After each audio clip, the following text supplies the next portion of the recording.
বিদেশে অর্থ উপার্জনের জন্য পাড়ি দেন অনেকেই, ফিরে আসেন কাজের শেষে, কিন্তু অনেকের ভাগ্য মসৃণ হয় না। এবার পশ্চিমবঙ্গ থেকে কর্মসংস্থানের জন্য সৌদি আরবে গিয়ে আটকে পড়েছেন প্রায় ৬০ জনের মতন বঙ্গবাসী। বর্তমানে সেই দেশে বিপদের সম্মুখীন অবস্থায় রয়েছে তারা। অভিযোগ, দীর্ঘ ৬ থেকে ৮ মাস ধরে তারা বেতন পাচ্ছে না, এমনকি সৌদি আরব থেকে তাদের ফিরে আসতেও দেওয়া হচ্ছে না।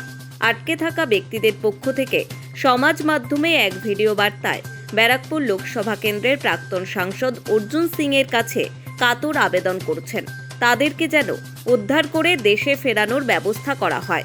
আরবে আটকে থাকা এই ৬০ জনের মধ্যে একজন হাজিনগর এলাকার বাসিন্দা রবি প্রতাপ সিং।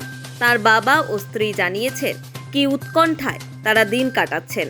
অর্জুন সিং জানিয়েছেন তিনি প্রধানমন্ত্রী ও বিদেশ মন্ত্রকে শরণাপন্ন হচ্ছেন আরবে আটকে থাকা মানুষদের দেশে ফেরাতে।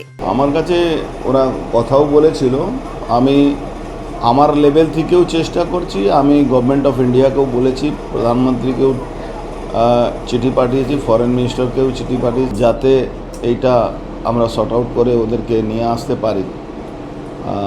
প্লাস আমার পার্সোনাল অনেকে লোকের সঙ্গে কথা হয়েছে সৌদিয়াতে, আমি আমার লেভেলেও চেষ্টা করছি, আমার মনে হচ্ছে হয়ে যাবে, সর্ট আউট হয়ে যাবে। আমাদেরও এখানকার ছেলে আছে, অন্য জায়গাকারও ছেলে আছে যারা বিপদে পড়েছে, আমাকে মনে করেছে কি আমি তাদের সাহায্য করতে পারি, তাই জন্য ওরা আমাকে অ্যাপ্রোচ করেছে। আমিও সেরকম পজিটিভলি তাদেরকে ওখান থেকে ফিরে আনার ব্যবস্থা করার চেষ্টা করছি।